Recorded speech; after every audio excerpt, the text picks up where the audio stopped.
Hello everyone very good morning. ताले देखंतु आज आम जो टॉपिक रे डिस्कस करबा एटा डायरेक्टली को भी एग्जाम पई रिलेटेड नुह किंतु एटा माने कॉमनली समस्तक पई बहुत इफेक्टिव हबो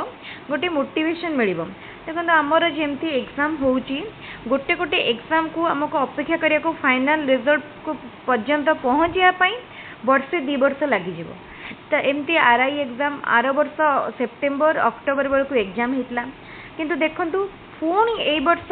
प्रोसेस आउ थे चलो माने ए वर्ष अक्टोबर नवेम्बर बेलू आमर प्रिलिम हम प्रिलिम है रिजल्ट बाहर कि मेन है कि फाइनल रिजल्ट बाहर बेलू देखो 2026 लास्ट पाखापाखि हो जो माने परीक्षा दौरान अपेक्षा करुँचे केते समय जो नष्ट हो जाता केवल से ही जापे। तेणु जहाँ भी हो आम सिस्टम सहित आमको एडजस्ट करने पड़ो अदरवाइज फाइट करने पड़ो चॉइस आपण मानकर। तापरे आ गोटे कथा देखंतु बहुत एग्जाम दे देका आमको धीरे धीरे कौन हुए आम गोटे कॉन्फिडेंस निजर लूज करती डिमोटिवेटेड फील हुए आम भावती आउ एग्जाम प्रिपेयर करिवार नाही गवर्नमेंट जॉब पई किछि भी होप नाही हो पारे न हो पारे ताठू भल आम अलग किसी करवा माने गोटे मानसिक स्तर रे आम भांगी पड़ती किंतु देखंतु आमको यही टाइप्र मनोवृत्ति को दूर करने पड़ो कहीं आम पाखे ए गोटे केवल मेरिट अच्छी कि एज लिमिट बहुत बढ़ी जाइए आउ 32 वर्ष नुह एवं 42 वर्ष पर्यंत आम पाखे समय अच्छी कोटा जार अच्छी रिजर्वेशन जार अच्छी से अधिका रिलैक्सेशन अच्छी। आपण जो भी सेक्टर रे माने प्रिपेयर करूचंती एजुकेशन हो किंबा कॉम्पिटिटिव हो ताले आपण जो भी एग्जाम पाई प्रिपेयर करूचंती ता पाई फोकस्ड रहंतु निजर लक्ष्य बा टार्गेट फास्ट फिक्स करंतु जदि गोटे समय रे सबू बा बहुत गुड़ा एग्जाम पाई प्रिपेयर करिवे ताहाले आपणकर सक्सेस पाइबार रेट टी मध्य डिवाइड हे जिवो बा कमी जिवो किंतु आपण जदि गोटे समय रे केवल गोटे एग्जाम पाई प्रिपेयर करिवे बा गोटे लाइन रे आपणकर एम को फिक्स रखिबे ताहाले कोन हबो आपणकर माने सफलता पाइबार चांसेस बढ़ी जिवो। मु केमथि देखंतु बुझौछि ताहाले भाबंतु आपण एबे प्रिपेयर करूछंती टीचिंग लाइन रे टी होछि टीचिंग लाइन पई मु देली मुझे केवल गोटे पर्टिकुलर जॉब पाई कहूनी मुझे टीचिंग लाइन पाई कहली एटी आपणकर भाबंतु आपण आगे फिक्स करंतु कि आपणकर क्वालिफिकेशन वाइज इंटरेस्ट वाइज ताले देखंतु आपण जदि टीचिंग लाइन रे कैरियर करबा को चाहुछंती निजर क्वालिफिकेशन वाइज प्रथमे को सेक्टर बा प्राइमरी अपर प्राइमरी बा हमर हायर एजुकेशन कोथिरे आपण चाहुछंती कैरियर बनेया पई सेटा डिसाइड करंतु। सपोज आपण प्राइमरी सेक्टर रे करिया पई चाहुचंती आपणकर क्वालिफिकेशन वाइज ताहाले आपण जूनियर टीचर बा हमर ग्रेड 1 बा ग्रेड 2 बा कैटेगरी 1 बा कैटेगरी 2 सेटा फिक्स करिवे। सपोज भाबंतु आपण एठी जूनियर टीचर पई प्रिपेयर करूछंती ताहाले कोन करिवे आपण निजर कैटेगरी चूज कले कैटेगरी 1 बा कैटेगरी 2 सिलेबस टी को डाउनलोड करिवे ता पई फोकस्ड रहिबे देखिबे आपण एबे कोन कले आपणकर गोटे दिनर सबु जाक समय बा स्टडी आवर आपण जेटी पाई देले तो आपण गोटे वर्ष रे केते समय देले निहाती भाबरे गोटे दिन को मन करे आपण पढुचंती भाबंतु गोटे दिन रे आपण 5 घंटा पढुचंती हैला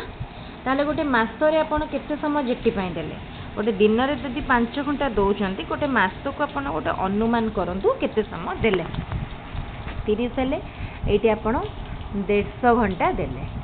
ताले गोटे मासर जाकर समय केवल आपणकर गोटे एग्जाम पाई पाइले जेते बेले 3 मास 4 मास आपनको हाथ रे टाइम रहिला आपनको टाइम मिलला भाबंतु 4 मास रो टाइम आपनको मिलला 4 मास रो टाइम बेलू को आपण केते घंटा पढ़ी पारलेनी आपण 600 घंटा पढ़िले ताले आपणकर जो 600 घंटाटा केवल गोटे एग्जाम पाई आपण देले कोथि पाई जेटी पाई देले बुझियो तो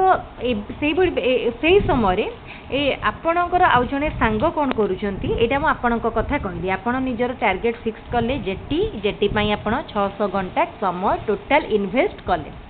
टोटल 600 घंटार टाइम बा 4 मासर टाइम आपण केवल जेटी एग्जाम पई देले बुझियला एग्जाम हैला तापरे भाबंतु सेही समय रे आपणकर जने सांग कौन कले सी को एग्जाम देखो प्रिपेयर कले ना सी आमर हाई स्कूल टीजीटी टार्गेट रखिले टीजीटी ता सहित सी जेटी टार्गेट रखिले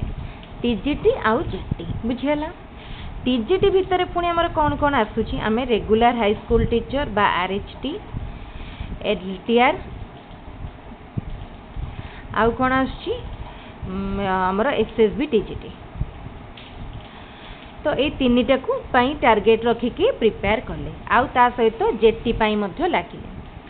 आपण जदि एबे देखिबे तांको आपणकर जो समय 600 घंटार समय आपण देले कौन गोटी एग्जाम पाई किंतु तांकर ए समयटी डिवाइड हो गला केते मात्रा रे देखंतु डिवाइड हैला। हाँ जदि सिलेबस पूरा समान रही ताहले आपनको सेटा किछि भी प्रॉब्लम करबनी किंतु जदि सिलेबस समान नहीं ताहले आपणकर समयटी बहु मात्रा रे डिवाइड हो जिवो।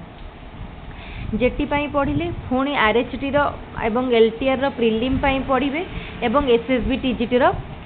रिटन एग्जाम पाई पढ़िले आपण को पाखरे हे गला एबे तीनोटी सिलेबस बुझी पारुछंती तीनोटी डिफरेंट सिलेबस किछि किछिटा समान रहिचे किंतु ओवरऑली जदि देखिबा तीनोटी सिलेबस हे गला। आपण जते बेले 600 घंटा को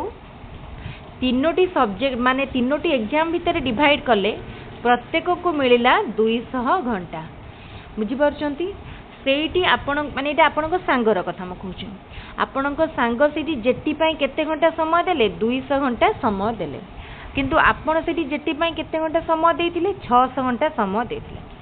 मु कहूछि जदि दुईटी एका स्टैंडर्ड रो पिला परिश्रम करूछंती जने 600 घंटा परिश्रम करूछि जने 200 घंटा परिश्रम करूछि आपण निजे कहंतु किए एग्जाम पाइबार चांस अधिका जे 600 घंटा परिश्रम करूथबो काहेकि ना एग्जाम पाई खाली नॉलेज दरकार नहीं प्रैक्टिस मध्य दरकार। आपण जदि एग्जाम प्रैक्टिस करिवेनी 5-7 एग्जाम पाई संगे प्रिपेयर करिवे ताहले क्वालिफाई केमती करिवे क्वालिफाई तो करि परिवेनी ताहले मते निजे कहंतु एबे आपण पाइबे ना आपणको संग पाइबे आपण ही पाइबे। तो देखंतु आपण जो भी एग्जाम पाई प्रिपेयर करूछंती प्रथमे एग्जाम टी आपणकर क्वालिफिकेशन इंटरेस्ट एवं आपणकर सब माने